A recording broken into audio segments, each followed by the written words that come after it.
Mach 10 Sports in this December 7th, 2023 episode. Glad you could join us. Let's get right to it. If you're liking what you're seeing, if you're liking this content, SEC football, SEC basketball, SEC baseball, like and subscribe. You can find us on all your podcast platforms, wherever you listen to your podcast. You can come about our group. You can come upon it, stumble upon it. If you don't have time to watch the video, have it in your car. Most of my buddies listen to the show on the car from people I've talked to. 99% of people. We'll get some people on YouTube. Big on Twitter. Getting a lot of views on Twitter. But again, go like, subscribe, rate, comment. Again, I'm a guy, Dave Schmate, worked in college football for 10 years, 4 different SEC schools, graduated from the University of Alabama, worked there as a student. Feel like I have a good pulse on college athletics, specifically college football. But again, we're going to cover college basketball and college baseball, specifically the SEC as well. And we'll be glad to have 2 new teams joining us next season, Texas Longhorns and the Oklahoma Sooners. So we welcome all new listeners as well. Comment, send me a text, put in the group, tell me where you're from, ask any questions you want. But let's get to it. This is one of the more well-rounded episodes I think we're going to have. It really is. I think we got a lot of portal talk, as you can assume. There's been a ton of kids go in since Sunday on December 4th when the portal officially opened, or on Sunday at midnight. Still have that college football mind working. Some portal stuff to talk about. We got some changes in college football that need to happen. The 2 specific things I'm going to tell you that we got to change. And again, I'm not one of those doomsday people. I don't think college football is in a bad spot. I mean, viewership will tell you differently. Did you see the numbers for the SEC championship game? Viewership's through the roof. It's through the roof right now. I think you're always going to have your diehards, but you got to keep some of those casual fans. But again, college football's in a great spot. Some would argue best ever. It's just for these people that are kind of stuck in the older times, new ways. It takes a while to get adjusted. I think that'll be fine. But again, college football, look at the numbers. It's doing fantastic numbers right now. Former coach Bill Bush, been around the block. He suggested a situation he suggested a plan that I thought would be interesting from a name, image, likeness standpoint. Talking about make plays, get paid. We'll talk about that. NCAA's president, first year, Bill Baker, his proposal. I don't think it's bad. I think it's a great start to something. I'll address that, tell you what he talked about. Then we have the biggest weekend of the season so far, in my opinion, from an SEC basketball standpoint on the hardwood. We're going to have Max Barr from Southeastern 14 joining us. I mean, again, the lineup's through the roof. I mean, you got Illinois at Tennessee kicking us off in the morning. You got Kansas State, LSU, another solid game. Alabama at Purdue in Toronto, one of the headliners. Auburn at Indiana in the Hoops Giving Classic in Atlanta. Arkansas, Oklahoma again, and Missouri, Kansas, the border war. And then throw in the Richmond, Florida game.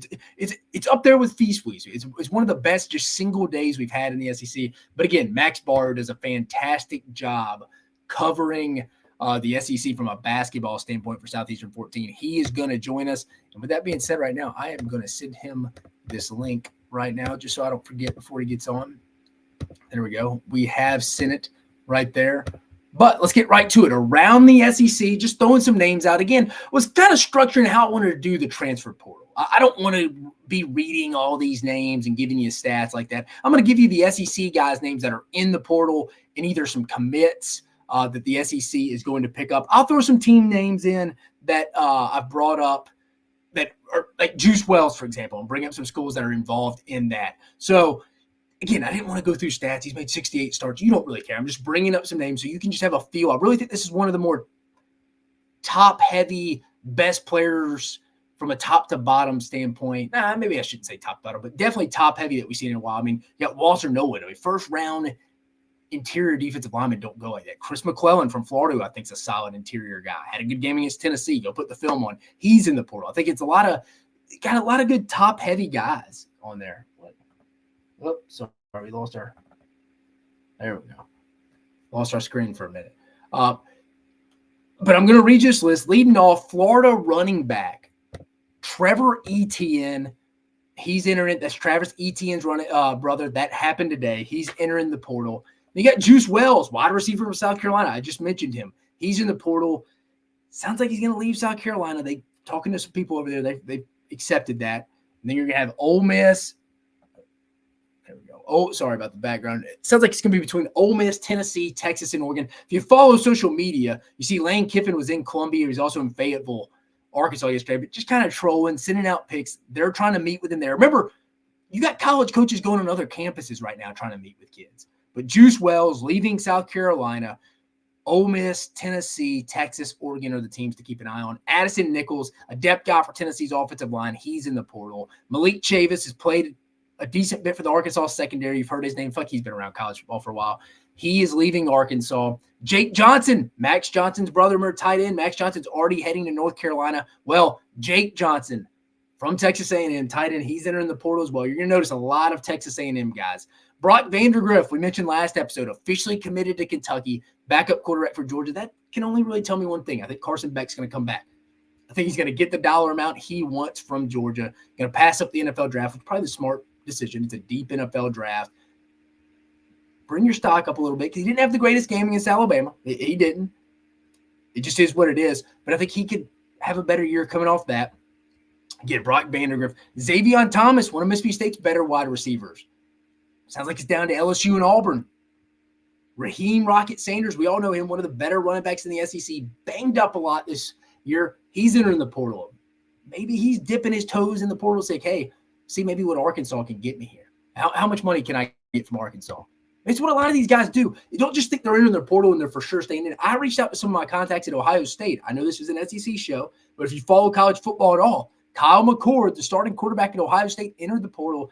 I reached out to someone I know and trust over at Ohio State. They said, hey, he's just dipping his toes in the water to see what his value is. And again, your value is whatever somebody's willing to pay you. Whatever they say you're worth is what your value is. So if someone's offering him $2 million to come there, he's going to go back to Ohio State and be, I want to pay I want you to pay me $2 million. Ohio State says no. They're like, well, I'm going to go handle it. I'm going to go take care of that because that's what somebody is telling him his value is. You are what someone's willing to pay you. Grayson Mims, offensive lineman from South Carolina, made a few starts this year. Chase Basantis, one of the true freshmen, offensive lineman from Texas A&M, redshirt freshman, I actually think. Struggled a little bit, but again, offensive tackles are hard to come by. I forget the Southern Miss kid that's in the portal. Southern Miss wasn't great up front. This kid's just okay if you go watch his film, but he's got offer. A&M's interested. Ole Miss is interested. Remember, defensive tackles, edge rushers, offensive linemen are hard to come by at all levels of football. So everybody's going to go probably a level above they probably should. Kid probably should stay at Southern Miss. But again, people are in need of tackles. Again, that's why Walter Nolan's going through the roof right now. There's not a lot of disruptive interior first-round defensive tackles in the portal. It just doesn't happen. You got Tyler Fromm. Yes, Jake Fromm's brother, the former Georgia quarterback, Tyler Fromm, tight end from Auburn, entered the portal. DeMarco Williams, safety from Ole Miss. He has entered the portal. Then you got L.T. Overton, defensive tackle from Texas A&M. Remember, you're going to hear the name Texas A&M a lot. Micaiah Overton, defensive lineman from Texas A&M. He's in there as well. We mentioned it. Walter Nolan, defensive tackle, officially in. We mentioned it on Monday's show that he may be in, but it's official now. He is officially in the portal. So there you go. Starting corner, Tyreek Chappelle, cornerback from Texas A&M. He's in it as well. Remember, a lot of Texas A&M kids. Chris McClellan, I told you, from Florida. I just mentioned he's one of my favorite players in the portal. Had a great game against Tennessee earlier. One of the main reasons Tennessee couldn't get that run game going after that first drive back in September. Sounds like he's between down to Arkansas and Oklahoma. He is an Oklahoma kid. I remember we were recruiting him when I was at Texas A&M. He is an Oklahoma kid, so Oklahoma would make sense. I guess he could technically stay in the SEC. Reginald Hughes, outside linebacker from Ole Miss. Marquise Gilbert, big junior college, probably I think he was the number one JUCO safety 2 years ago at Auburn. Just not panning out, but he's entering the portal. Will Norman, another solid defensive tackle from Florida. He's in the portal. Mekhi Muse, all you Georgia fans out there, kick returner for you. He's a receiver, probably wants to get some more reps at the receiver slot position. He's entering the portal. Nyland Green, corner from Georgia, has played a little bit. He's in. EJ Lightsey as well, from a linebacker from Georgia. Bryce Stevens, kind of a athlete, started at corner, moved to receiver, back and forth. He's entering the portal, wide receiver from Arkansas. Alabama fans will remember Ja'Cory Brooks, really been a special teams demon for him this year. For whatever reason, hadn't been able to crack the wide receiver depth chart for Alabama this year. For whatever reason, he just hadn't. I mean, people remember him for Bryce Young's last-second drive against Auburn, had the game-time touchdown. That's Ja'Cory Brooks. But hadn't really done a lot since. Had a block punt against Mississippi State this year. but interesting he hasn't been able to see the field. He's trying to go get some more action there. Isaiah Hastings, a defensive lineman for Alabama, he's in. The linebacker Xavier Sorey from Georgia is in as well. And the commits around the SEC right now, he's got Toriano Pride, corner from Clemson, going back home to play in the home state of Missouri. He was a Des Met kid or Lutheran North kid out of St. Louis. I remember him coming out of high school when I was at Kansas. Carl Reed, who's on 247 Sports now, he played for him. Toriano Pride played for Carl Reed, obviously. But Clemson or Missouri getting him back in. Missouri's NIL with the in-state stuff, that is massive for them right now. But just going through the transfer portal, again, just giving you some names, some key schools to keep an eye on in regards to who these guys are kind of leaning towards. Like I mentioned, Juice Wells. Keep an eye on Ole Miss, Tennessee, Texas, and Oregon. I mean, Ole Miss was on campus trying to get in, trying to meet with him one-on-one. So we'll see where we're at right now. But that is the portal additions since Monday. But right now, let's head it on over to my guy, Max Barr from Southeastern's 14. Dude, just true basketball guru here. Go give him the follow at Max Barr. Dude's the man when it comes to following college basketball. Max, what's going on, brother? You got to have some game on right now. What do we got the standalone game tonight? Is it it's Iowa State. Iowa's going on right now in the living room. I'll tell you that much right now, Dave. You know me. You know me, Dave. Come on. You know how fired up I get about this Iowa stuff. State look like they're missing Caleb Brill at all? No, I think we're seeing a little bit of a Fran McCaffrey defense tonight. A little vintage McCaffrey defense. But we're about just over a month in. We're about over a month, I think almost to the day almost, of the college basketball season. Max, you cover the SEC hard. Biggest surprises, teams you're impressed with the first month of the season, some predictions that you felt like you kind of got right going into the season. I know it's still early. We're not even looking. I see Blake's always complaining on your show about the net rankings. Just give me your thoughts so far through the first month of the season. Yeah, man, it's been a blitz. I mean, first, it feels like the first day we've been able to step back and take a little bit of a breath and actually look at what has happened and try to let all of it sink in. Initial biggest reactions would just kind of be man, I wish we were healthy as a conference. That's just my first initial real thing. It's because we've left a lot of opportunities out there as a conference. You're talking about Tennessee. You're talking about Texas A&M. Some of these other teams that have not had their main guys playing some of their marquee matchups of the non-conference. So just right away, it's just it's a little not frustrating, just a little bit disappointing that we've had a little bit of an injury bug here to start the season. But teams are getting healthy, and Loken's getting back for Florida. Tennessee's finally at full strength, even down there at the bottom. Vandy's now at full strength. So, I mean, we're getting healthy. That's just probably the first main key takeaway. It's just, man, it's just been ravaged by injuries. Surprise team so far has got to be South Carolina. Dave, did you watch that game last night? Oh, I was more impressed with them even after the loss. I was like, they should have won that game, especially when you watch Clemson play Alabama and kind of handled their own a little bit. I mean, they flexed their muscles back at Alabama. They went on that. Alabama was up, 8, kind of in the middle of the second half. They went on that 13-0 run once they put P.J. Hall in. They couldn't stop him. And then South Carolina, I felt like, was up the entire game. For the most part, made their runs, were up double digits. I was impressed with South Carolina. Yeah, and the best part about this South Carolina team, Dave, is they passed the eye test. They look good. It's not like they're just scrapping and grinding some wins together and opponents aren't shooting well against them and this and that. They look good. This does not look like last year's South Carolina team. BJ Mack has made a big difference with how they can play around him because he often gets doubled and he's a good passer out of the post. So, yeah, South Carolina has definitely been a big surprise. Maybe the team that I was the most wrong on would be probably Texas A&M. I was pretty low on them just because they lost Dexter Dennis. I was worried about Julius Marble not playing, but man, this is like a team that you can tell brought a lot of the pieces over from last year. You can tell. But even to your point, Matt, you brought up health throughout the league. I mean, they've been out without Boots Radford. Right. What was the game in Virginia? They were without him? They've been without him since about 10 minutes into the FAU game. Yeah. So, I mean, it's like you said, the league really hasn't been healthy yet and had some guys that have been getting waivers like the kid from Ole Miss, Musa Cisse. And that was a team you were right on. I mean, so far have been right on. Yeah, I mean, the thing with Cisse is just getting him back to game shape. I don't want to say I'm, this and that or right here and wrong there because, we're still very early. And, look at LSU last year, Dave. They looked like world beaters in the non-conference. Would they and have really, one loss heading into conference play and then beat Arkansas, right? started off 1-0? Yeah, so, definitely don't want to take any big of a too overreaction. But what you are seeing with Ole Miss is Chris Beard's coaching is starting to pay off. They got better every game. I remember sitting on the couch on Friday night. Who they play on a Friday night? And it was at the Tad. Oh, Sam Houston State, I think. Sam Houston and Detroit Mercy. Watching those games, and like in my power rankings, I was like, they won, but good gracious, they're bad. But you see them each game. It's weird. You see they've gotten better each game. They beat NC State by double digits, beat a solid Memphis team who beat Arkansas in Atlantis. It's like you said, Ole Miss if they could go beat UCF on Sunday, right, that'd be massive. Yeah, it's one of those weird scenarios where the team has been such a patchwork, and with Cisse being out and now just cleared, and now Brandon Murray still out. There's rumors he might be cleared soon. Have not seen anything concrete. But it's almost like the team didn't have an offseason. In those first few games, there are like practice. Chris Beard's just throwing this guy out there, patching these two, throwing them out there, seeing what lineups worked, and now you're starting to see them get better each game. So yeah, definitely. I'll say this, Dave.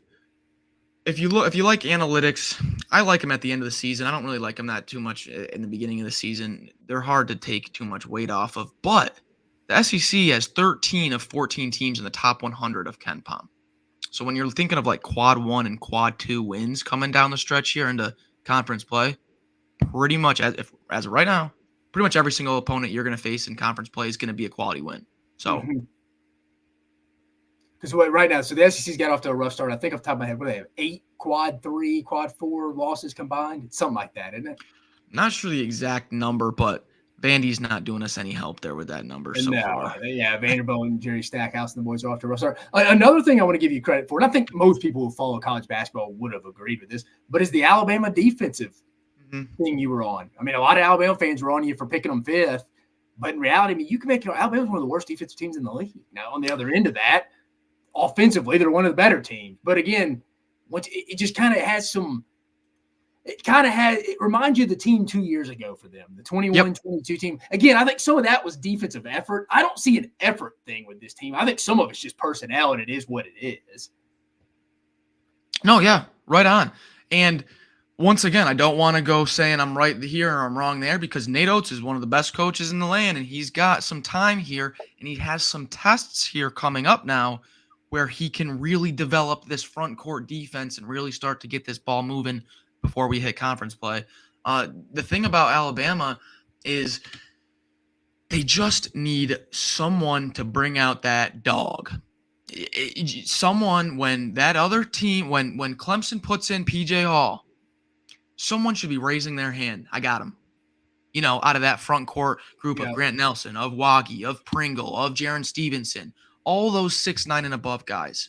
I need someone to be that Bediako for the team. Yeah, I know it's not going to be a 7-footer legit Bediako, but just to play that way with that you are not scoring in my paint kind of mentality, and we just have not seen it yet.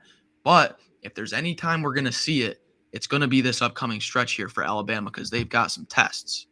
Yeah, the discouraging thing for that before we move on from Alabama was PJ Hall didn't even play that much because he was in foul trouble, but he had 21 points in 21 minutes. It was like, this guy got his points whenever he wanted. Remember he went on like a 7-0 run himself. And they're like, all right, we'll come get you out so we can have you for the back half of this last 8 minutes. The second half, go get us a quick 7, get us back in this run. Let's get the lead. Let's get you on the bench so we can get you in the back. It was a little hard to watch from because Pringle just struggling to defend. Waggy isn't doing much either. But before we move on to this weekend's preview, what do you think about Kentucky so far? Kentucky, Arkansas, some of the other teams we discussed. Thank you for bringing this up. And might as well just kind of call it like a who do we think can kind of win the league, who's there at the top there kind of segment. Yep. There's, like I just said, 13 teams are in the top 100. So when you look at the grand scheme of things, there's a lot of teams that are in striking distance of pushing up to that top 25, pushing up to that top 5 seed line. And in March Madness, it's all about your seed line and opportunity. And the same thing in the SEC tournament. You need to work for that seed line and work up to have that easy path in the tournament come postseason. there's only a few teams I'm looking at right now that I'm really confident in. One of those is Tennessee. Why? They have not been healthy yet. That last game against George Mason was the first game healthy all year. And even when healthy, one of their biggest pieces, Ziegler, is working back from an ACL, okay, and has shown some signs of rust. So Tennessee has played some of the best teams in the country, bar none. Yeah. And they've looked fine. They have not been blown out. They were getting blown out by North Carolina, battled back and only lost by single digits. And so Tennessee will be right there. They're always going to be right there. Who in the SEC is gonna knock them down if Kansas, Purdue, and North Carolina can't? You know what I mean? Tennessee's gonna be there. Other than that, Kentucky's got to be right there, right? I mean, in my opinion, if there's a team that can win on a neutral floor against any other team that has the formula, it's Kentucky with their spacing, with their athleticism, and now they're just going to keep – this is another team. This is the theme with SEC teams, just going to keep getting better because they're going to add these 7-footers. You know what I mean? So I would say my top two right now is a firm top two with Tennessee and Kentucky. Well, let's see. Let me pull it up. Let's get into previewing. I think this is This is one of the best single day, I think, for the SEC we've had probably since Feast Week. You tell me if you agree with me or not, but let me pull it up. I'm calling it my Christmas Eve. All right. I love this slate. Give us any superlatives in this Tulane Mississippi State matchup, if you got any off the top of your head. Well, the name of the game for Mississippi State. What was it last year, Dave? Shooting the basketball. Yeah. I'm looking at the guard minute distribution. That's been very up and down. And Chris Jans came out the other day and said he's been making some mistakes that he's not happy about from a coaching standpoint. He's been mixing up the minutes of Andrew Taylor, Trey Fort, Shaq Moore, and Davis. This is a must-win game for Mississippi State, just not because it's Tulane, but because of the struggles leading up to this game. So whoever this lineup is for Mississippi State, however these minutes are distributed, kind of going to be how it's going to look moving forward because of how much pressure is on this team. Going down the line real quick, Penn is Ivy League basketball. That's all I'm going to say. Playing an Ivy League team in a big game, they're going to come to play. And it's at Penn. It's at the Palestra. Okay, so it's in hostile territory, young team for Kentucky. It's going to be interesting. Dave, real quick before I go down the rest here, because there's some very big games. What games are you most excited for? I mean, personally, obviously, I think the intrigue of the tempo and for the contrast of styles here, Alabama and Purdue. Yep. I mean, I think that's number one. Also interested in Arkansas, Oklahoma. I think Oklahoma's playing pretty well right now. Auburn, Indiana. I think Kansas is going to handle Missouri, especially at Allen Fieldhouse. But those would be my three right now off the top of my head.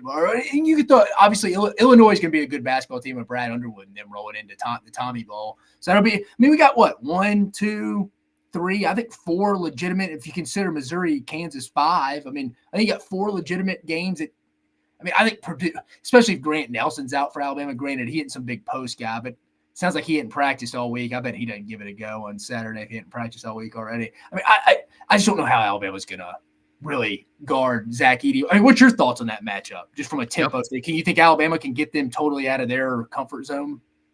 So the thing is everybody loves to fade Purdue when they're on a neutral court because their guards don't perform well under pressure, under ball pressure and whatnot.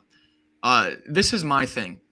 When you're looking at analyzing a Purdue matchup, you cannot compare it to any other team in the country. You cannot use KenPom. You can't use any other analytics because Purdue is a alien of a team. Yeah. They have an alien on their team, someone that is not like any other player in college basketball.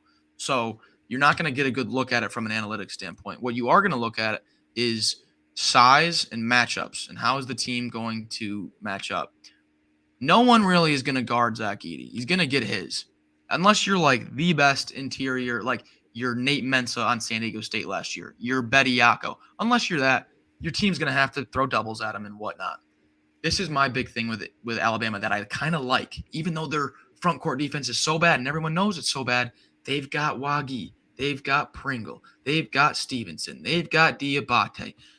That's near 20 fouls they can soak up. Yeah. And it's not like one of them's way better than the other. So for 40 minutes here with Alabama, you're gonna have a 6'10" guy on the floor. Yeah, Is he gonna be great? It's funny you said that. I had the same exact thought today because I was like, if you can just disperse those fouls out, where you don't have too many guys fouled out at once. Like you said, he's gonna get his. You just can't let anyone else go. It's kind of like how back when, granted, you're comparing two different positions here, but like how before the Bulls got Scottie Pippen and some of the others are guys to go help Jordan. Those teams used to let Jordan go off for 40. It's like, well, nobody else is going to go off. As long as that doesn't happen, Jordan, you can have your 40. We're still going to win this game. Yeah. So in that matchup, people are going to go into that absolutely trashing Alabama's front court defense. And I don't think it's the right time for that. I think that they're going to have the bodies here to soak up some fouls and make this a game. I don't expect Alabama to get blown out, especially on a neutral floor. But the game that I'm most excited for has got to be, just as a pure SEC college basketball fan, Arkansas-Oklahoma has all the makings of an incredible coaching matchup between Porter Moser and Eric Musselman. And this is probably Oklahoma's best team in the last 5 years, maybe since the Trae Young days. Yeah. So both fan bases are just firing. It's in Tulsa, Oklahoma. I'm so excited for that atmosphere and just that coaching matchup. But yeah, I mean, we just got a whole slate up and down. I'm going to have like 7 screens going at one time. No. Also, I was like, why is the Tulane Mississippi State game at 10:30 in the morning locally? I'm not complaining. I'm late. Early. More for me. Yeah. Before we get you out of here, any thoughts on the Illinois-Tennessee matchup? Yeah. So if you're I wouldn't want to say it as a casual fan, but if you just like to tune in to watch some college basketball every now and then and catch up, this game might be rough on the eyeballs here. This is 2 of the top defensive teams in the nation. Illinois starts 5 guys that are 6'6" or taller, and if you've been following Tennessee basketball the past few years, that is kind of what the offense has looked like with a few sparks from Dalton Knecht and some new guys, but if you're a fan of watching rock fight basketball and just grinding out a defensive win, that's what one of these teams is going to do here on Saturday. And again, sorry, I said that was the last one. Any thoughts? Who you like in this Auburn-Indiana matchup in Atlanta on Saturday afternoon? Atlanta's my stomping grounds. I could not get a ticket. You're going, right? I was gonna, but I wasn't able to get. I had tickets because that's where the Tulane Mississippi State game is. Yeah, they're both there. Yeah. They're both there. I wasn't able to get my hands on some tickets. But nonetheless, this should be, and now this is probably going to be like my not boldest because Indiana has struggled this year, but I think Auburn wins this game with ease. I'm going to say that pretty confidently. And it's just because of sometimes in college basketball, teams just match up very poorly with other teams. It's not a matter of this one is way better than the other, just kind of how the team build is set. This Auburn team is built to not let you score on the rim. They have one of the best shot blockers, but then they have a very, very good backup center in Cardwell also. Then they've got Jalen Williams, who's one of the better power forwards in the SEC. And then Chad Baker-Mazara is a 6'7", lengthy defensive guy that's played under San Diego State and Brian Dutcher's defensive scheme. So knows how to play some defense. And Indiana's probably the worst shooting team in the country. I think they rank bottom 10 in both three-point percentage and amount of points that they get from three-pointers. So unless Indiana somehow breaks down the interior of this Auburn defense, I think Auburn should win pretty easily. Yeah, I'm not as down on Auburn as I've seen some people. Again, you wish some shots were falling a little bit more from beyond the arc. But it's like you just said, they're a tough matchup. They got probably in my opinion, probably the deepest front court in the league. Yeah. With like you said, Jalen Williams, Dylan Cardwell, and you got Janiah Baroom. They're going to be tough to score on. They're deep overall. You said Chad Baker-Mazara. They go pretty deep, like overall, just with the team in general. Like KD Johnson, I mean, he starts some. I mean, he's a depth guy, kind of. He's one of those starters that's kind of their depth, one of their few depth guys. But again, I like their depth. I'm not down on Auburn. They're for sure a tournament team. You just like to see a little bit more consistency from the shooting perspective, like out of a guy like Holloway. Yeah, yep, and we're gonna see that progression, and be patient with this backcourt, okay, because it's a work in progress. But one last note about Auburn is that They are fourth in the nation in bench minutes, okay? And Indiana does not get a lot of bench production. So that's just another area where Auburn's going to be able to wear and tear on and just break down Indiana over the course of 40 minutes, with Indiana not really getting much from outside. Well, guys, Max Barr from Southeastern 14. Go give him the follow at Max Barr CBB. Max, I appreciate you joining us, man. It should be a fun weekend. When I was getting the show ready, couldn't think of a better person to have on to help preview this weekend. I appreciate you taking the time, brother. Hey, anytime. Hey, 10:30. Be up early on Saturday. We got basketball 10:30, early, baby. The State Farm Arena. Be there, be square. So long, Dave. Later, brother. Again, Max Barr from Southeastern 14 does a fantastic job. Young guy does a really good job. I mean, Muhammad Diabate, I mean, think of it, from Alabama, doesn't really play a ton. He just spit it off. I mean, he knows all 14 of these rosters back. He's on our show very often. Love having it on. A lot of insight from a college basketball, specifically the SEC standpoint. We just wanted to cover, again, massive weekend overall in college basketball. We got a lot of good matchups, but just wanted to bring him on before we move on. And like I said, we are moving on now. Covered the transfer portal, new entries coming in. Talked to probably the best weekend of SEC basketball coming up. A lot of big matchups. But now it's time. I was sitting here the other night and I was thinking, man, just how crazy of a time is it right now in college football? Early December madness in college football. I mean, a lot going on just in college football this time of year right now. I mean, recruiting, early signing periods, December 20th through the 22nd, that Wednesday through Friday. Transfer portal has been blowing up since Sunday, but honestly, even since last week, after most teams' 12 games, granted, the teams participating in the conference championships weren't involved in it, but still, you got player meetings, worrying about retention, these players are having meetings with their position coach, coordinators, head coach, player development guys, at times just trying to see where they stand. Hey, if I'm getting news, if I'm meeting with Nick Saban, you've heard Nick Saban say, we're going to try to help our guys go somewhere if they feel like they have an opportunity somewhere else. You're trying to do a lot of that right now. Staff changes. I don't know if the staff's had all 11 of their full-time coaches back, whether that's through firings or coaches leaving for other opportunities. Just mentioned Alabama and Nick Saban, Cameron Hutzler, their outside linebackers coach, special teams guy, just got the defensive coordinator job with Jeff Levy at Mississippi State. I mean, Nick Saban's done it a million times. He's the master of it, of figuring out guys, dealing with coaches during playoff preparation, championship preparation, stuff like that. But every team in America is going through it. I talked to my guy at Texas A&M. They even have a full staff yet. They're losing commits. Retention's not there. It's just a lot going on. Bowl prep, I just mentioned it. That starts in another week for most teams. That's 15 extra practice. Most teams will probably go a week of practice. They go to the bowl site for about 5 to 6 practices. But your analyst, your off-the-field support staff, they're starting to get that preparation for your bowl opponent right now for your favorite team. Award shows. If your team was worth a damn, your coach, starting quarterback, outside linebacker, inside linebacker, whatever position it may be, corner, offensive lineman, whatever it may be, they're at these award shows in Orlando and Vegas, wherever they may be. Your head coach and the position coach and coordinator at it as well.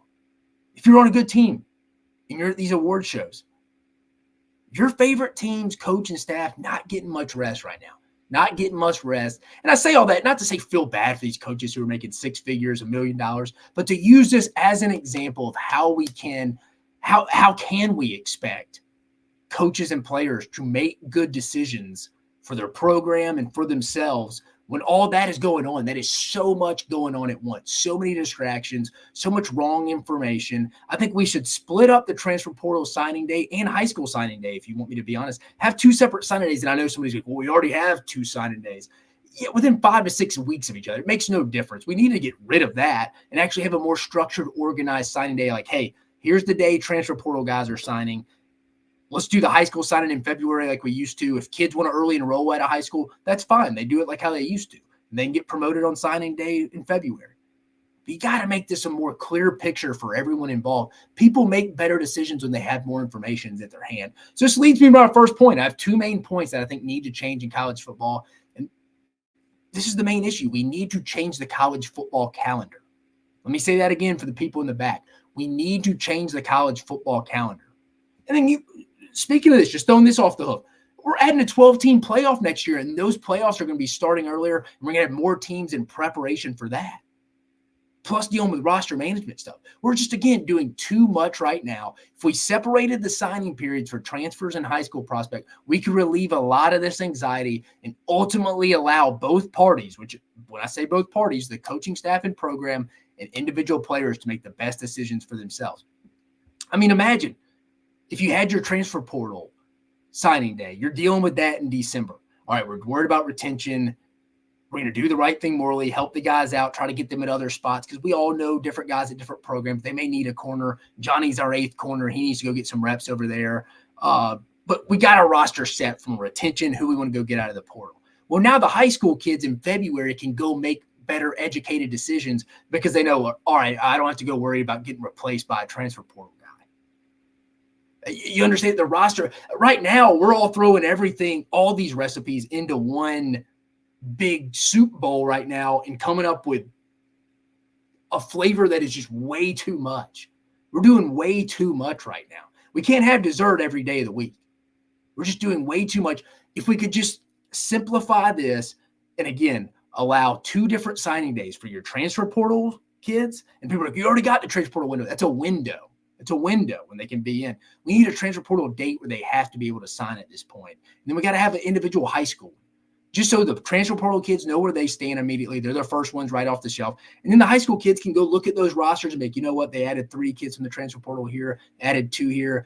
I think this fits me better now. There's more information. And the schools can go let the high school prospects know, like, hey, there are 2 or 3 more kids in the transfer portal we liked a little bit better, so you probably need to go take one of those other offers because we're not going to have room for you. Right now, a lot of high school kids and even some of the transfer portal kids get left out with the short end of the stick because there's just too much information and too much going on right now between just player meetings, coaches being on the road all the time, coaches leaving their own campus and worrying about guys like Lane Kiffin coming on their campus and visiting guys. And that's not a shot towards Lane Kiffin. It's legal. I'd be doing the same thing. I just use him as an example. Just way too much going on right now. We have to get this college football calendar correct. That's a big issue. The second issue is the amount of times players can transfer. I'm sure I'll get killed for this. But players currently, if they want to maximize it, they currently have 3 opportunities to get their destination school right. The high school, the initial high school decision at a high school, the one-time transfer they could use whenever, and then if they graduate in 3.5 years, they got the grad transfer. You need to get rid of one of them. I posted it on Twitter today to get rid of the grad transfer. Some people are like, why would you get rid of the grad transfer? I don't really care if you get rid of the grad transfer or the one-time transfer. It just needs to be just one transfer. So that's why I said grad transfer. Just keep the one-time transfer. That's 2 opportunities at a high school you get to make a decision. And then just a one-time transfer. You don't need 3. It ultimately hurts the growth and development of the players, whether they believe it or not. It does. If you're changing schools 3 to 4 times every 3 to 4 years, you're averaging a different school a year. How are you really going to develop? I mean, I don't want to really use this kid as an example, but Joey Gatewood, some of you may remember, you Auburn fans may remember. He was from Jacksonville, went to Auburn as a quarterback recruit, left, went to Kentucky, left. We signed him when I was at UCF, left. He moved to tight end, and then he transferred to Louisville. This kid's been to school 4 schools in 5 years. If he made the transition to tight end early, stayed at a school, developed under the same tight end coach, which I know is rare. There's a lot of coaching changes all the time. It's tough to get that, and that's an issue in itself. He may be one of the better tight ends in the country now. Maybe that's a stretch, but you'd be definitely better. You'd be more developed, especially if you sat with a strength and conditioning coach that's been there the whole time. 2 transfer options is plenty to try to determine where your best fit as a player is right now. I just use Joey Gatewood as an example. Players do not understand this actually hurts them in the long haul. It's just a lot of adjusting if you're changing schools every year or every 2 years. But for whatever reason, it could be NIL, it could be for more playing time, it could be a better system fit. But for whatever, just changing schools that many times is just, it's out of the realm. It's just way too much. At the end of the day, the transfer portal and NIL have been great for college football. I don't care what some people new, the younger generation calls them boomers. I'm not thinking into college football is nowhere near in sight. College football is probably at its highest peak right now. The diehards of college football love the transfer portal because it's the signing day. Remember when I was in high school in 2008, there was legit drama on February signing day. We didn't have 2 signing days. There were legit, you didn't know where anybody was going until you got the facts in. Facts, it's crazy to say. But, I mean, look at the numbers. College football is at its best right now. Alabama's win over Georgia in the SEC championship game averaged 17.5 million viewers, plus 61% from last year's game, and it peaked at 22 million viewers. Highest viewed conference championship game in 5 years. College football's fine from that standpoint. It's uncomfortable for some, and even myself, like I said, absolutely, to say that the transfer portal and NIL is good. But the fact is the sport has never been more popular. So this is killing the college football crowd that are just in their feels, as the kids would say now. College football is fine. But I also think we could improve it just with these 2 things, changing the college football calendar, making a more specific transfer portal signing date, high school signing date, while at the same time acknowledging the portal and NIL have been good for the sport. We do need to reconstruct the calendar to allow the coaches and players to make the best decisions possible. Like I said, I think that starts with having 2 different signing periods for transfer portal guys and high school players. Then finally, we have to protect the players from themselves. We can't let kids just keep pushing the restart button in regards to transferring 3 or 4 times in their college career. 2 times, plenty. This will only help the player hit his ultimate ceiling and develop his or her fullest. It really is. Again, football is the most developmental sport there is. We have to have the most information to make the best decisions, along with understanding that too much of anything can be a bad thing. When I say too much leeway in how often you can transfer is not a good thing for a kid's ultimate development, whether he or his family agree with that. It just is what it is. I mean, I can't tell you how many strength and conditioning coaches I've talked to that just don't seem real jacked about their job right now because they're like, I got into this because I like seeing the development of these kids come in as freshmen, and I see them graduate. And that's even talking long haul, just through the summer, through the fall, spring. Now these kids right now, when they should be lifting in December for the winter lifting program right now, right, for bowl games, getting better, they're more worried about where they're going. Am I going to go into the portal, see where my value is? Is there some more playing time somewhere else? That's going to affect the strength coaches because they're just like, I mean, they're going to bring in – this program's going to bring in 10 to 12 transfer portal guys that really go work with their own trainer. They don't really care what I'm telling them. They're one-year mercenaries. They'll be gone at the end of the year. Stuff like that. I just think if kids really sit there and develop for 2 or 3 years under the same position coach, under the same strength and conditioning coach, because 9 times out of 10, it's the same strength and conditioning coach their whole time there, it would help them tremendously develop, not even just from a physical standpoint, but from a mental standpoint. But again, wrapping this up, 2 things college football needs to change. And again, college football is phenomenal right now. I think there's great things to NIL and there's great things to the transfer portal. But I do think if we can fix this college football calendar and split the transfer portal signing day and the high school signing day and making them their own 2 entities, plus limiting the transfers, just cut it down 1. 2 opportunities is plenty. We can do that. I think we can only improve this sport. Just 2 cents. I just want to get that off. Just want to get that off my chest. I just, for whatever reason, I just felt passionately about that. Just looking at it and talking to buddies in college football, they're just running around with their head, like with a chicken with their head cut off. We're just doing a lot of things, but not doing a lot of things to a quality level, not to a high level. But moving on, SEC bowl games. We have 9 of them. We got 9 of them going on. Obviously, I'm not going to hide it from you. You know what games I'm going to rank number 1. But starting at 9, I'm going to rank all these SEC bowls from highest interest to least amount of interest. Starting off with number 9, the Texas Bowl. Texas A&M versus Oklahoma State.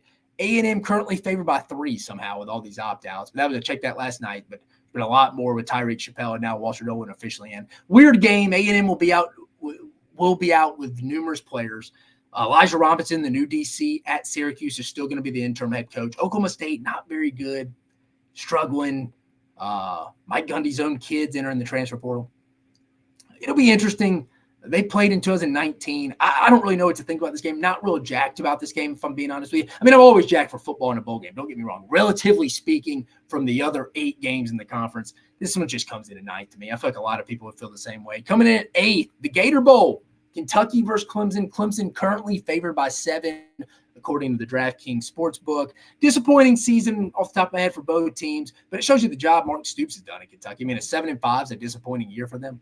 Both teams have opportunities to make themselves so better heading into the offseason. But Clemson, if they play to their potential, they should win this game. 7, I don't know if I take that. But Clemson's the better team.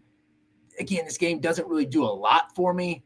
But Clemson's the better football team here. Could be interesting. I'll be interested to see how the Big Blue Nation travels to that game down in Jacksonville. Number 7, the ReliaQuest Bowl. This is the former Outback Bowl. So it's played in Tampa. LSU versus Wisconsin.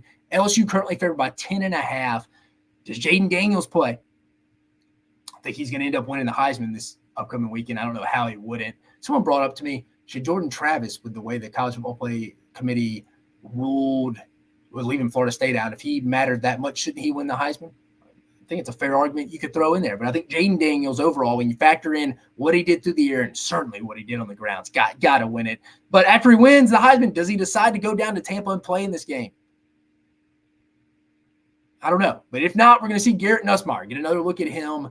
Can this Wisconsin offense get anything going against this horrid LSU defense? If they can't get something going against the LSU defense, trouble for the Badgers. I do like LSU in this game. I mean, it seems like LSU the last 2 years got matched up with some lesser athletic Big Ten teams. Last year, they took it to a Drew Brees-led Purdue team down in Orlando. I like LSU in this game. This game comes in at 7th for me. Sticking to the Florida Bowls. Number 6, the Citrus Bowl. Tennessee versus Iowa. Tennessee currently favored by 8.5. Contrast the styles here. This matchup is much like I'm not a big MMA guy, but MMA fighter with all the cool moves, which is Tennessee, against your old regular, Big Ten, your old singlet wrestler. He's just going to try to get you on the ground and beat you on the ground. It's going to be a little boring. The styles are so different that this one just got the nod over the other 2 games I just talked about, the Clemson-Kentucky Gator Bowl, the ReliaQuest with LSU and Wisconsin. This game's more intriguing to me a little bit just because of the contrasting in styles, but Iowa can't score, and if Tennessee's defense is into it at all, I don't see Iowa scoring a lot in this game. I mean, I'm sure their over-under point total will be over 0.5 in this game, but Tennessee's favored by 8.5 for a reason. I like Tennessee in this one. Moving to 5, again, ranking the SEC bowl orders in interest for me. That's what we're doing right now. Number 5, Music City Bowl, Auburn versus Maryland. Auburn currently favored by 2.5. Another SEC Big Ten matchup. I think both teams are coming into this one. I think both of them really want to win this game because you can finish with some solid momentum. I mean, quarterback from Maryland, SEC fans are familiar with him. Former Alabama quarterback Taulia Tagovailoa. How will he play against a solid Auburn defense? You know Hugh Freeze does not want to finish with a losing record. And I know this sounds crazy because it's a 1-game difference, but 7-6 looks a lot different than 6-7. Just the truth. It is. This is a big game for both teams here. That's why it's set up at 5 for me. It wasn't ahead of some of those other CFP bowl games, but right here, the non-CFP, I'd have put this one. This is it, in my opinion. So I think there's something to be played for here. Some momentum heading into the offseason here. I like Auburn in this one, just surface level before we dive in deep into that preview. Coming in at 4, the Cotton Bowl, Missouri versus Ohio State. Missouri currently favored by 2.5. Ohio State already has a lot of guys in the transfer portal. I mean, the starting quarterback Kyle McCord's in the transfer portal. We mentioned that earlier. This has a chance to be an outstanding matchup if some of Ohio State's guys can play. Missouri is not going to let this opportunity slip away, I don't think. I mean, to beat Ohio State would be massive for Eli Drinkwitz and his 4th-year Missouri team to finish 11-2. A lot of potential to be a really good skill position game. You got Marvin Harrison Jr. from Ohio State, Emeka Ibuka as well, Luther Burden from Missouri, Travion Henderson. We're going to have some running backs too. Travion Henderson announced he's coming back for Ohio State. Cody Schrader from Missouri's had a solid year. Had a really good year, actually. Undersold that. But again, what's Ohio State's interest in this game? I mean, this is a team that's coming off a playoff performance last year.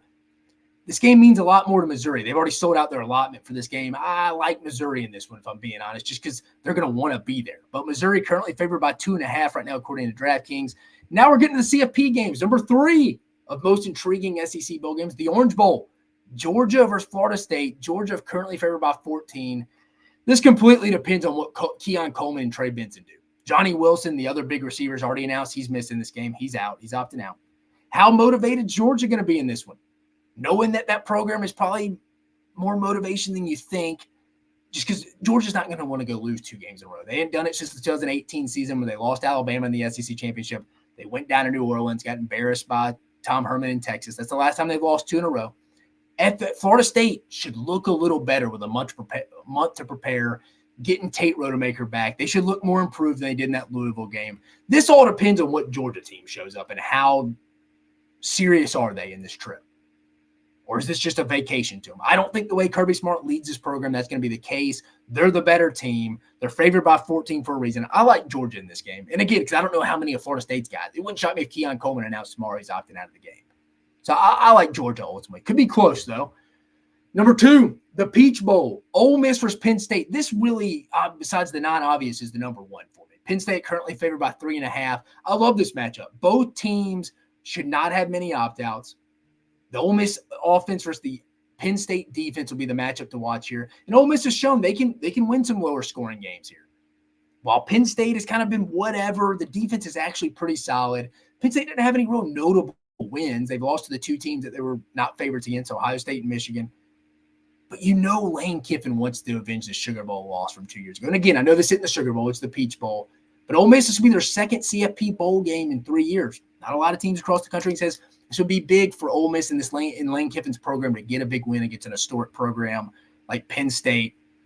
He's going to get his opportunity this year. I'm fired up for this matchup. This will be interesting. And then number 1, the Rose Bowl. Come on, guys. Alabama versus Michigan in the Rose Bowl when the sun's setting on that afternoon in Pasadena. If you've never been to the Rose Bowl, I went in 2009 when I was a student in Alabama, and they played Texas in the national championship. Nick Saban's first national title at Alabama. Fantastic. The Rose Bowl is an awesome stadium. Now, the terminals and getting in and out of the bathrooms, that's another story. It's a total pain in the butt. But again, you can't get more traditional than Alabama versus Michigan. Michigan currently favored by 1.5 in this game. It's going to be awesome. It's going to be an awesome game. This is number 1, hands down. But like I said, the non-obvious college football playoff semifinal game, I love that Ole Miss Peach Bowl, Ole Miss Penn State Peach Bowl. I really do. Florida State, Georgia, again, could be interesting depending on who plays for Florida State. I think Missouri is going to want to be at the Cotton Bowl more than Ohio State. The non-CFP ones, I think there's a lot to play for in this Auburn-Maryland game down in Nashville for the Music City Bowl. Big momentum game to carry into the offseason. Again, Hugh Freeze is not going to go. He does not want to have that losing record in his first year. He wants to have that 7-6 record. But again, just thought I would rank the college football, the SEC bowl games 1 through 9 for you. There you have it. But a couple more things to cover before we get you out of here on this episode of Mach Sports. Again, appreciate you joining us. Go like, subscribe. Tell me how bad I am. Tell me how my opinions suck. And I haven't helped you win money this year. Even though we did finish right at about 50%, just under 49%. We're going to be better next year, 60%. But college basketball season's on the way too now. Once conference play starts, maybe even this weekend, I'll tweet some things out for you. But again, go like, subscribe. This content's free. I've worked in the industry. I feel like I know a lot about college athletics. That's why we bring you this show covering the big 3, football, basketball, and baseball in the SEC. You can find us on all, like I mentioned at the beginning of the show, wherever you find your podcast. Go give us a listen, guys. Just tell us how you feel, too. But a couple other issues. Bill Baker, the new NCAA president, came up with a new proposal. If you don't know Bill Baker, first-year NCAA president, former governor of Massachusetts, he announced his proposed rule changes this week that would allow schools to funnel more money to their players and create a new subdivision in which the wealthiest tier of college athletic departments could make rules that better fit their financial reality. I'm reading the ESPN article here for a minute, just to let you know. Baker's proposal offers 2 new options for schools to provide money to their athletes. First, all Division I schools will be able to sign name, image, and likeness deals with their athletes. For example, Oregon could pay a future quarterback to use his picture on a billboard promoting the team's upcoming season, or Nebraska could pay its volleyball players for social media posts that encourage fans to buy tickets to an upcoming match. The second mechanism that was presented from Bill Baker, remember, first-year NCAA president, former Massachusetts governor. The second mechanism for paying players would be through an enhanced educational trust fund. This is the one you need to pay attention to. Baker proposed creating a new subdivision for schools willing to set aside extra money for their athletes. Hear me out here, this is key. To be a part of the new subdivision, schools would have to give a minimum $30,000 per year to each of at least half their scholarship athletes, essentially creating a minimum wage for someone.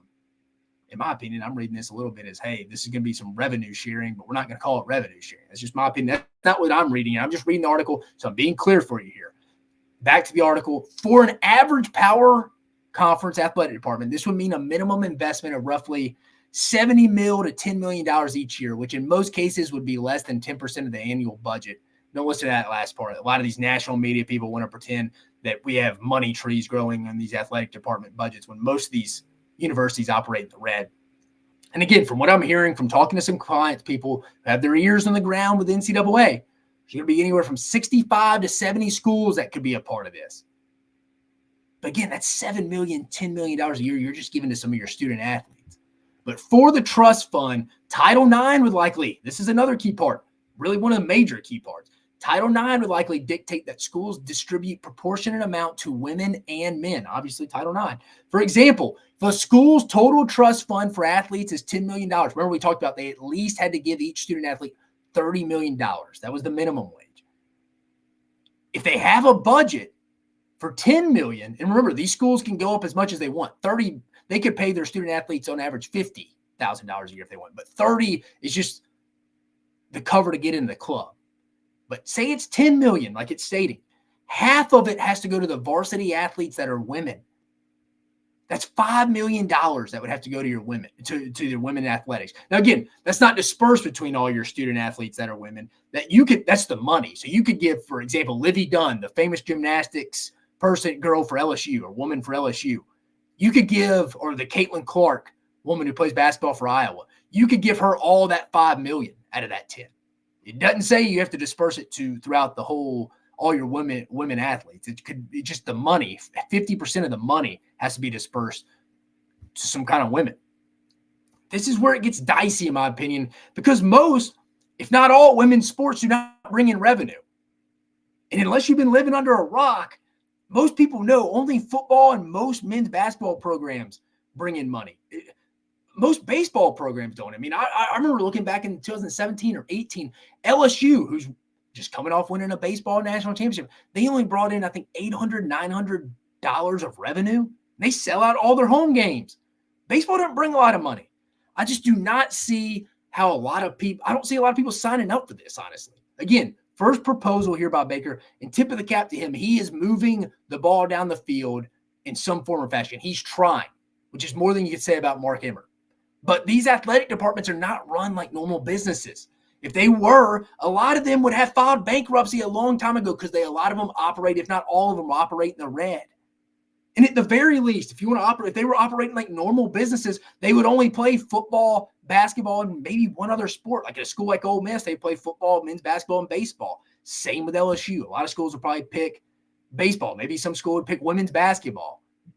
These schools don't have magic money growing on trees on the campus like these national media people like Dan Wolken and Pat Forty and these guys think.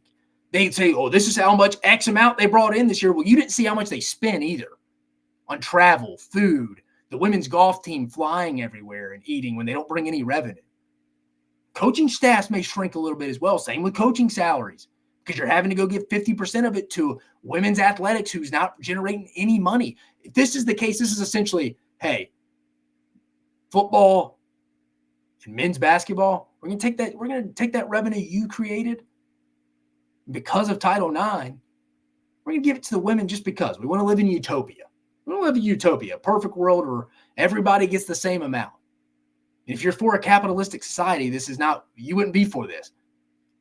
My point being, I think we forget that everyone needs a piece of the pie just for the sake of doing the right thing. I think we all just make women's athletes, they need it too. Again, Livy Dunn, Caitlin Clark, those women do fine getting NIL deals themselves. If you're that impactful or that big of an influencer as a female athlete, go get your own NIL stuff. That's fine. But I think if you're for capitalism, essentially, and not getting on some political or any talk like that, why should the women's sports get what the football team and the men's basketball team generate?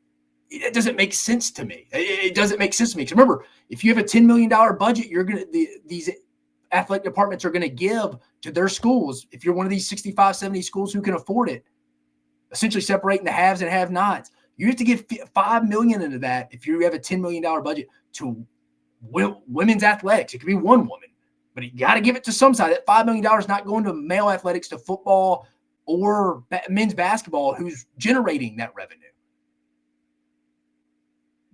I don't know how many people are really going to sign up for that when you really break it down. This was released by the NCAA, so I'm sure they got some positive feedback about it, but I'm sure they released it on their own, just trying to see how people would react to it. It seemed like Greg Sankey was a little pissed off about it because he was left out of the loop. Didn't seem like they brought it up to the athletic directors or the board or the boards. It sounded like talking to Greg Sankey or seeing an article he's written in. So he had different feedback, but that was just mine. I think essentially they're trying to get rid of collectives here. Collectives would be meaningless here. Maybe at best some collectives would deal with the higher end prospects for football after this. They'd be left out of the loop for the most part because it'd all be done internally through these educational funds. It'd be done through the athletics department. You wouldn't need these collectives anymore. And the NCAA isn't fans of collectives, so this is their way to budge them out.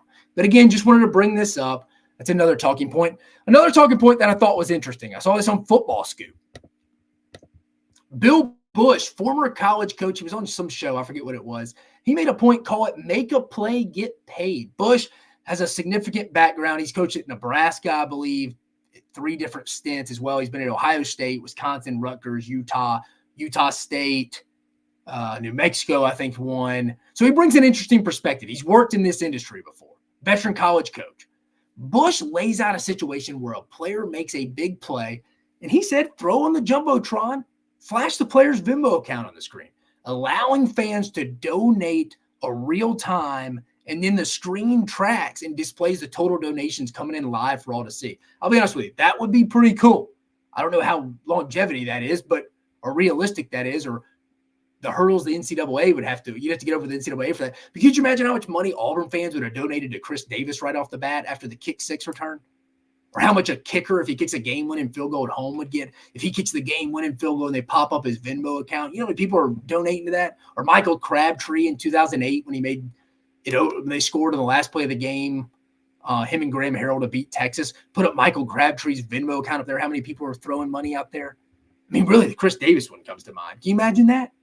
Or if the Alabama-Auburn game from 2 weeks ago was in Tuscaloosa, you throw in Jalen Milroe and Isaiah Bond, both their Venmo accounts up there. What would that look like? I mean, that's crazy. That'd be really interesting. That'd be interesting feedback. I think it's an outside the box thinking. I mean, like I said, there's likely some NCAA or legal red tape regarding NIL donations that you'd have to get sorted through if this were even a thing they would even mess around with becoming reality. But I think it's a fascinating idea that would ultimately get everyone involved in game, making games fascinating and interactive experience for everyone watching. I think it's a solid idea. Now, I do think the coaches may get some, like, hey, man, you gave Johnny 5 touches today. He got his Venmo. He got 2 touchdowns. His Venmo's up there. He's got $10,000 after this game. I didn't get it. I only got 2 touches, coach. Maybe dealing with that, but there's always going to be, you can always poke holes and things. I thought it was an outside the box thinker there. I really did. I thought it was an outside the box thinking perspective from that standpoint. So I just wanted to bring that up before we got you out of here. And we're just over an hour. We've gone over, what have we gone? 63 minutes. I appreciate you joining us, guys. I feel like we covered a lot. Again, one of the more well-rounded shows overall. We touched on a lot of topics. Touched on some transfer portal stuff. Some big names, Trevor Etienne, Juice Wells, be on the lookout for some of those guys there. And obviously Walter Nolan. Seems like everyone's leaving Texas A&M right now. Talked a little bit about that. We brought Max Barr in from Southeastern 14 to preview the big matchups across the SEC in basketball this weekend. Alabama and Purdue in Toronto, Illinois heading to Tennessee in the Tommy Bowl. You got Indiana, Auburn in Atlanta, the Hoops Giving Classic. What else you got? You got Missouri, Kansas. You got, I said Auburn, Indiana. What's the other game I'm missing? You got, Arkansas, Oklahoma. Like Max said, Christmas morning, if you're an SEC basketball fan, that'll be taking place. I gave you 2 things we needed to fix in college football. And again, college football is fantastic right now. Numbers are through the roof. Couldn't be any better. But again, we got to change the college football calendar. I think we got to tighten up on how many times people can transfer. And I hear all the time, well, coaches can leave whenever they want. Well, coaches are employees. College athletes right now, student athletes are currently not. Come on, you make the decision out of high school and get 1 free transfer no matter what's going on. I think that's plenty of time. And these kids don't understand it. It's hurting their development, mentally and physically. Then I talked about Mr. Baker, the new NCAA president, Charlie Baker, bringing in his idea of potentially separating the haves and have-nots. To give you the synopsis, the layman's terms, is the teams who can afford to bare minimum pay their student athletes $30,000, which would only be from talking to people, probably anywhere from 65 to 70 teams, kind of pretty much Power 5, give or take a few teams, would be separating themselves to go handle their own business, have their own set of rules, maybe make student athletes employees. Interesting thing's going to be Title IX with that, though. Brought up Bill Bush, an interesting thing. Make a play, get paid. He's talking about if a player makes a big play, put his Venmo up on the Jumbotron. Let people go donate money to him. I think it's an outside-the-box idea. But again, I appreciate you joining us on Mach 10 Sports. Do not forget to go like, subscribe. Tell us how bad we are, why we suck.